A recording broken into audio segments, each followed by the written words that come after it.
All Hey! right. Happy Water Cooler Wednesday! Yes, yes, yes.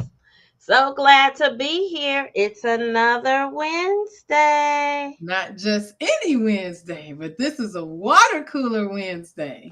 Yes, yes, yes. Hi, everybody out there in YouTube and Facebook land. Yeah. We don't really get to TikTok that much, so. But our YouTube and Facebook people, hey. We are Right. back again, finishing up our conversation from last week because it was so good. We couldn't get it all done in just one episode. Yeah. So we needed to definitely come back and talk to you some more. We thought that the information we were sharing was so great that we definitely need to come back. So Yes, yes, yes. yeah, So, yes. oh, I guess we should say who we are, huh? Yeah, yes. Who are So you, lady? right. So my name is Dion Branch, and I am with Allure Dream Homes, brokered by EXP. And so I am so honored to be here every week to talk to you about home buying with my co-host. And who are you? That would be me. It's Lisa J, House Money Mama, and I am. Well, my license is sponsored by Nexa Mortgage. We're the brokers. We the big brokerage. Where Yes. brokers are better. So yeah, I'm here to talk with Dion and you all as we discuss everything real estate, but I get the financing part because I'm the money lady. And Yeah. just like Dion, I'm happy to be here as well to be able to talk a little bit more about this impossible market, or what people Mhm. refer to as an impossible market, because we know it's really not impossible. It just is a market that you have to have probably a better strategy in. Right.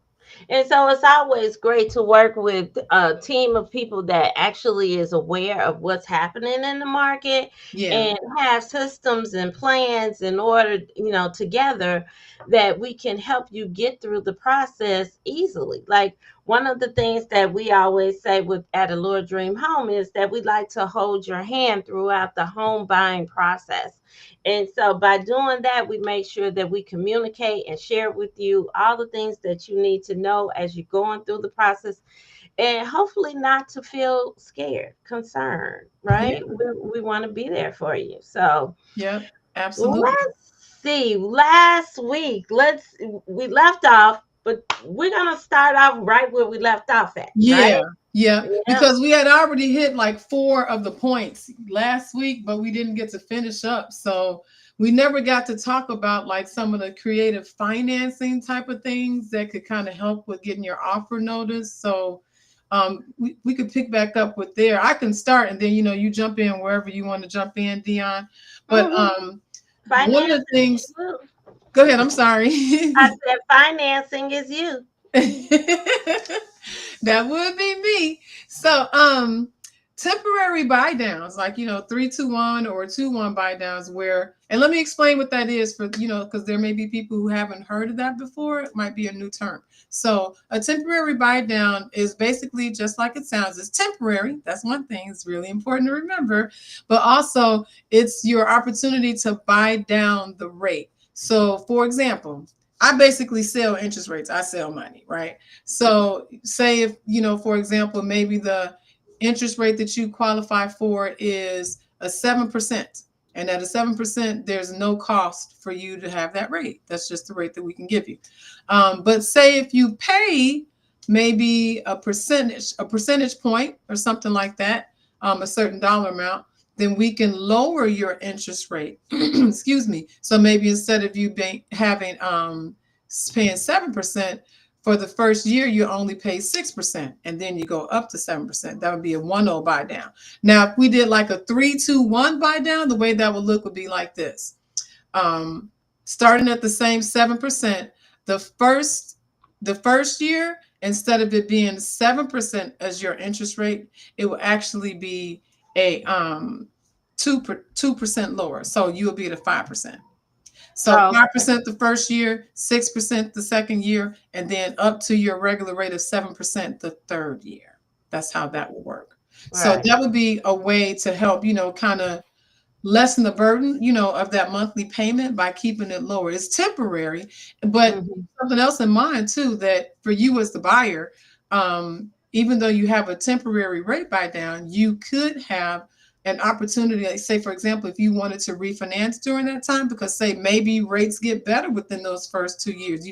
Markets are going a big cycle. So, what goes up must come down and vice versa. Yeah.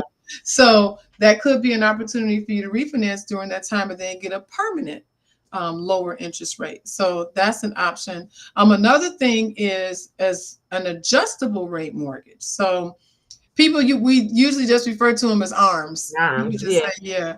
Well, And so that was kind of my question was this is yeah, a temporary buy down is a little different than an arm because the temporary buy down what your max rate is, yep, right? And then yep. the arm that it just depends on what the interest rate is at the time that it's ready to go up or no. Is that how's It's that? well, the arm is a little bit different in the sense that it's tied to the market. So the amount that it moves is really based upon how well the market performs. So I've actually seen people way, way back in the day. I haven't seen this for a long time, but I do remember probably about 10 years ago, maybe 12, where there was a young lady who did an arm and actually her interest rate went down. Like Mm-hmm. when it's time for it to adjust because of how the market was performing, her interest rate actually lowered instead of Right. increasing. And Then I've a lot of people think about an arm in a bad way because they yeah, always concerned that the interest rate is going to go up higher. right. But sometimes somebody might luck out. And sometimes it stays the same. So, Mm, sometimes it doesn't move at all. The market doesn't dictate for it to need to move. And so the interest rate actually stays the same. So you can have any of those scenarios. Of course, you can have the obvious scenario, which usually is what kind of frightens people a little bit, makes them a little apprehensive, which is that yeah. the interest rate can go up. Now, the good thing about an ARM is that what's built into them is a max on the cap, because you just made mention to a maximum amount that you would know as far as a temporary rate buy down. Well, there Hmm. actually is a max because there's a cap on the adjustable rate mortgage as well. So the Okay. temporary rate buy down, you know exactly what the interest rate is going to be, right? But Yeah. on the ARM, you know that the interest rate can never exceed a certain amount. Okay. Okay. All But the right. good thing about the ARM is that I can qualify you different. If you're in an arm, then I can actually use the lower rate to qualify you with when I do the mortgage. Whereas if you're doing a temporary rate buy down, because we know it's going to go back up to the regular rate, in 2 years or 3 years, that's not something I can use to qualify you differently. With an arm, I can qualify you with that lower interest rate. Okay. So All that's right. kind of a neat thing. Yeah, yeah. Being And able to do that. during this time, a lot of people are concerned about their interest rate. And so this is a good time that to kind of take advantage of some of these different creative Mhm. financing. Yeah. Somebody might think, where Trump really wants the interest rate to go down, that maybe an arm might be a good thing to go Yeah. ahead and invest in, and then with Yeah. hopes that the interest rate will go down later on. And actually, you can use like seller concessions to help pay for that. It's not necessarily that you have to be the one to cover the cost of being in a different kind of mortgage. Like, and I'm talking specifically about the temporary rate buy downs now. If Hmm. you buy down your rate, you don't have to be the one to pay for it. Now, an Yeah. ARM is there's nobody's really paying for, all the pricing is worked into the interest rate and stuff like that. So, So there's no additional cost for that. But to be in a temporary rate buy down, that is something where you could actually use seller concessions, like seller credits, to help to Hmm. offset the cost for that. Okay. All right. Yeah. Wow. So there's definitely some great things that are out here for us. So we can't always say, hey, the interest rate is so high and I'm just gonna wait until the interest rate goes down. Maybe that's not the plan, Right. right? Right. Yeah, maybe we can get a lower interest rate right now. Why wait? Mm-hmm.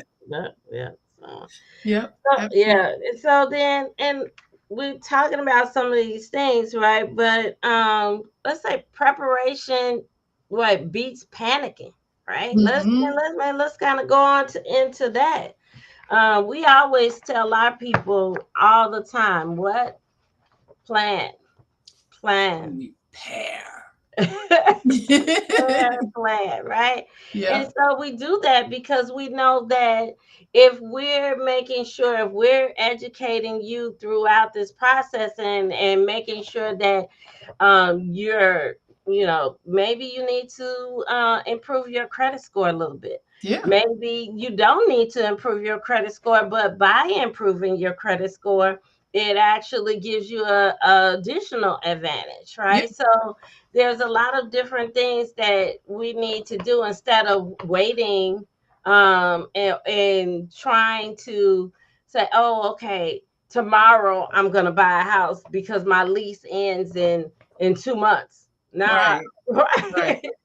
Now, now you have to scramble to figure it all out, and that's going to be stressful for you. It Hmm. might be a little bit stressful for me, but probably not really. You know, Right, but for right, you, it's going to be stressful. right, right. Because we want to make sure that we get you into the house. You don't want to just pick anything because you're rushed. You want to make sure that you take the time and pick something that you want. Right. And Yep. so, And so, like how Dion was saying, as far as being prepared as well, documentation. That's one of the things that we talk about a lot is having your documents ready. But we give you enough information on these podcasts and, the snippets that we do of our videos and stuff like that, where you should have a really good idea of what documents you're going to need. And of course, if you're not sure, you can always contact us. You have our contact information too. But it's good to have your documentation ready because the sooner, the faster that you can submit documents for review, the hmm. quicker that you can get a final approval. A pre-approval is one thing, a pre-qualification is one thing, but the final approval, that means that there's nothing else that you have to do in order for the loan to be solid except for sign the papers. Right. Do And now is then a lot of times we talk about this a lot. Like Lisa talks about how she can do a quick close. A lot of times we might put 30-day close, but Lisa shared that she can do a close even sooner than 30 days. yeah, But a lot of that really depends on you as the buyer. Because you have to make sure that you're providing all the information that Lisa asked, the underwriter may yeah, ask. So there's a lot of different information that you need to provide. Sometimes it might just be a simple letter, just stating why you missed a payment on yeah. Just a simple letter of explanation for something. Yep. Hmm. mhm. And so the longer we wait for you to worry about, oh my God, what am I supposed to put in this letter? How am I supposed to do this? Right. But then that's the longer that it takes for your approval to be go through. And sometimes, Lisa, they have to do like a little training courses too, right? Depending on what type of product I may put them in, yes. Like for example, there's a Fannie Mae, actually a Freddie Mac product. They both do the same thing, but they're the home ready and home possible. Those are two different kinds of loans that offer a much more attractive interest rate, and possibly money at closing, depending on how it works out for the buy down of the rate and stuff. But it's a permanent thing. But anyway, Usually those are going to require that you do what they call a first time home buyers course. You have to buy a Mm-hmm. course. So you do need to go through that and complete all the paperwork for it, confirm your attendance, get the certificate. I need the certificate so I can include it as far as your package goes that's going to be sent over to the underwriter. But yes, absolutely. And to be real honest with you, it's not a bad idea just to have a home buyers course anyway. I mean, if you're Yeah. buying a home, especially for the first time, the information, it might seem a little bit tedious to some people, but most people that I've talked to will say that they have learned something from Mm-hmm. going through that course. Oh, I didn't know, like they didn't understand about PMI, or there might be different things that they didn't understand how it worked. Oh, I didn't know I could do that. I can recast my loan, or whatever it might be. But it's helpful just for you as the consumer to know what your rights, your responsibilities are, how things are going to work, that you get fewer surprises when you actually get into the loan itself and into your new home. And anything that you can do to, lessen the stress, to lessen, the concerns, to lessen the worry, you should just go ahead and do. Do it. Yeah, yeah, yeah. So Lisa, let's talk about what did we talk about last week? Let's do a recap. Right. What Okay. are some of the stuff we talked about last week? Sure, absolutely. So, some of the things that we talked about really had to do with timing. We did talk a lot about timing, actually, and how important it is to have a strategy in place. So, Mm-hmm. I don't want to go into details because they can go back and watch the old you Right, can watch right, the previous episode that we did. But right. definitely, understanding the timing and having a strategy in place that matches where we are in the market right now is extremely important. So that was one of the things we really emphasized last week. But then we also talked about knowing your numbers. Because getting well, I call them the same thing because I'll put my pre-qualification up against anybody's pre-approval because I do everything that a quote unquote pre-approval would do. So, but pre-approval, being pre-approved or being pre-qualified and understanding what that means. We even talked about different levels of pre-approval, Yeah. not just a basic pre-approval, but I can give you an enhanced pre-approval if you want Mm-hmm. to do that to give you a little bit more power and authority, so to speak, in the market when you're going out and making offers and stuff. And you got to know the numbers, not just, not the myths, just not going by what you hear, but going by the actual numbers and the stats that are in the market. Yeah. Another thing was mindset shift.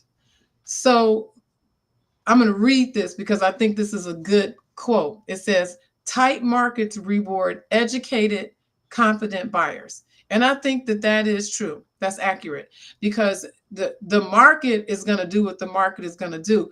But you have to be educated about the market to understand where you are and how to get it to kind of ebb and flow with what you're trying to do. Yeah. Yeah. Yeah. Definitely. Definitely. Right. We also talked a little bit about standing out in a bidding war um, and how important your team is. And I still Mm-hmm. think that's of utmost importance is the coordination between your realtor, Dion, of course, because that's who your realtor is, and your loan originator, me. Yeah. Yeah, yeah, yeah, definitely, right? So a lot of different things. And then now today we just kind of wrapped up on creative financing. Yeah, So these are definitely some things that we felt were really important for you to know, to understand about, is can you win in this type market? So, right, right. right. So we And got, you go go ahead. I'm ahead. sorry. What are you going to say? No, I was just going to say that we have a few more things that we were going to add this week as well.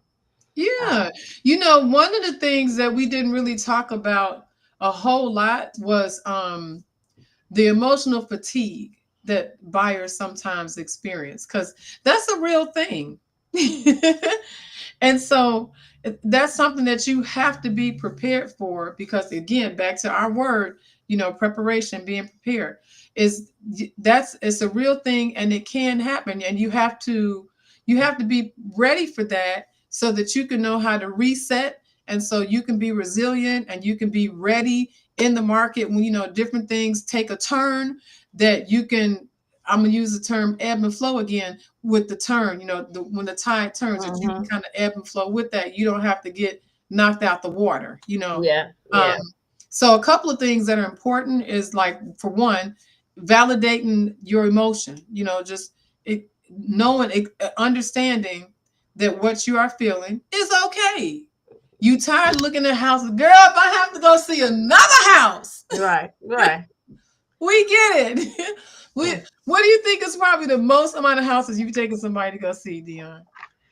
So I don't like to take a person to a lot of houses. I'm just going to be clear with you right here, right now. Once we start to look at over 10 houses, they all start to look alike. They start to look the same. That's They true. That's start to so look alike. true. You start to be so confused about Yep. which house was this house and that house. I really like this house, but we didn't put an offer on that house. So now you start to compare the Mm-hmm. houses to the other houses. So sometimes your realtor might have some emotional fatigue too. Just saying, right?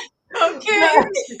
But we're there to hold your hand, and we're hoping that you're able to kind of think about what you want. A lot of times when we're going through properties and we look at three houses together, at the end of that session, that time together, you and Yeah. I are going to have like a recap. What did you like, what you didn't like?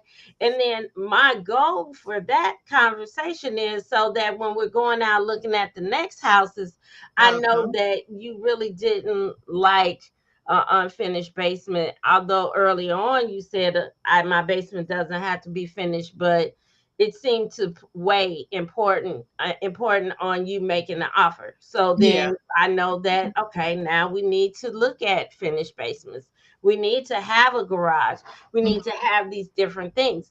So it does become emotional as far as looking at the property. But I want to say also, when you're going through the financing part, a lot of people feel, oh, I'm just not going to get it. So I'm just going to stop. I'm not, we've had people that we've had to kind of pull them through the process because Right. they were Talk them off the emotional. ledge. Yes, Right, because they're right. like, is this even worth it? Is this gonna work? I don't think it's ever gonna happen. Yeah. Yep. Right. They just emotionally could wanted to give up just because they felt like it was a lot going on. They're asking me for all these documents and and we were like, oh my goodness, just relax. Just relax. Right. They'll be okay. And we Right. try to help you through that, but we definitely Right. see that as far as being emotional Yep. about the process. And It's a big and deal. And when you do the lending part, you have to keep in mind. So I tell people a lot of times, for every one thing that I'm asking you to do, there's probably 10 to 12 things that me and my team are doing on the back end. So Mhm. loans are extremely intricate, they're very detailed, and there's a ton of moving pieces. Ton of moving pieces. You don't even see everything behind the curtain. you Yeah. know, but there's a lot of stuff that's happening. Um, but think about it, put it in perspective. What would you make someone do if you were going to loan them, say, $250,000 of your money? Right. You're Personally, gonna ask a lot of questions. right? Ooh, when I say I'm in your business now, I'll really be in your business if it was my money. and and I'll be like, I want a blood sample. I want to see. Look, I want to know your You need blood type, fingerprint. everything. Right, right. You need your fingerprint. My $250,000, Right. yeah. But Yeah. yeah, I mean, so it's a big transaction for most people. It is the largest financial transaction that they will ever take part in, throughout their whole entire lifetime. Yeah. So that's a big deal. Right. It's And not so just it's a big deal for okay. you; it's a big deal for the lender too. Right. And so that's why I say it's okay that you do feel those emotions because Yep. we want you to know that this is a big deal. so Yes. that when you're in the house and you're taking care of your home and you're making sure that you're paying your mortgage on time, things like that, you understand, oh, this, right, it took me a lot to get here and I Yes. want to stay here. Yeah.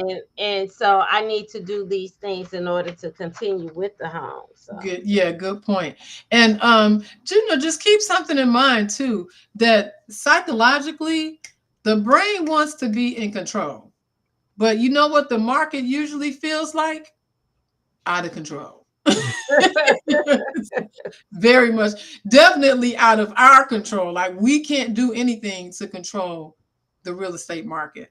All no, we can do is respond to what it does and anticipate as much as possible by putting together our strategy, how we're gonna yeah. navigate through the market. Yeah. Right. And there's a lot of conversation about the market, the interest rate. Also, is there going to be a crash? Things like that. And so, and we hear these conversations on the news, Yep. on, through the internet, Instagram, Facebook. So there's all this information. But the thing is, you should always just continue on with your process, continue with your goals, because Yeah. Lisa already said it. Whatever comes up comes back down. Yep. There's always opportunity for refinancing. There's opportunities that if the houses are, if the market is going to adjust, because I don't know if it's going to be a crash. Everybody's going to be a crash, or is it just going to be an adjustment? Right? Houses Mhm. were so high up, Right. um, due to COVID and outpricing people, the average buyer. So we have to, sometimes that has to kind of come down so we can have more buyers out here instead of only the millionaires able to purchase homes. Right. Right? Yep. So, The same way that we didn't anticipate, things drastically going up. I mean, because you think about it, think back to 2020. These values of these homes just like really literally shot up over the course of just a few months. You had 30 people, 40 people standing outside of one house to buy mhm, it, you right, know. And so then they started offering all this extra money. And when that's what determines the market, when it's what people will pay. And if I, people were paying all that extra money for the house, then well, unfortunately, that's the way the market works. yeah, That drove up the prices. So that did. I had never stood. Sorry, no, I had never stood outside in a line to see to a view a house house until 2020. until 2020. Right. I'm like, I mean, people walking past me. I'm like, there's a line. There's a line. They're like, oh, you're in line. Like, yeah, Yeah. this is what we're doing now. It's pandemic, so and wear your mask, please. Right, No right, touching. right. Don't So, get too close. right, it was very unbelievable. Yes. Yeah. Right. But we're past that now. So, and thank God. So, again, we did talk a little bit about, excuse me, not really being able to control the market. That's not something that we can do anything about. But what we can do something about is our level of preparation, putting all the tools in place, using all the tools that are available to us to be able to do a good job of being prepared. And then, obviously having confidence and seeking the counsel of your team. That's what Yeah, we're here for. This is what we do. We do this in and out, day in, day out. yeah. So we're very much in tune with what's going on in the market and this local market in particular, because we're helping people to become homeowners all the time. So Mhm. yeah. So if you need us, we are here for you as well. We're here every Wednesday to give you some more tips and tricks and tips, right? As far as purchasing a home, and then just giving you advice that you need in order to make sure that you meet the goals that you want. You set the Yeah. goals, we help you meet them, Yeah. right? So, again, my name's Dion Branch, and I am with Allure Dream Homes. And I was going to try to share my little phone number with you. So, if you want to talk about the home buying process, get started, get understand some of the tips that you might need in order to purchase a home, you can always give me a call. And then when you want to talk about money, Money, money, money, money. Lisa White is your girl. She's there for you to discuss what you can do, how you can get started on the financing tips. So Yes. we are so glad, these 30 minutes go by so quick. That's funny you said that because I was literally just thinking the same thing. Like, man, that happened fast. That happened quick. This 30 minutes go by so quickly. But we don't want to take a lot of your time. We want to make sure we give you just enough information to understand what you need to know about Yeah. home buying, and come back next week so you can get another tip. All right. Thank you, everybody, for coming. We'll see you next Wednesday. See you next Wednesday.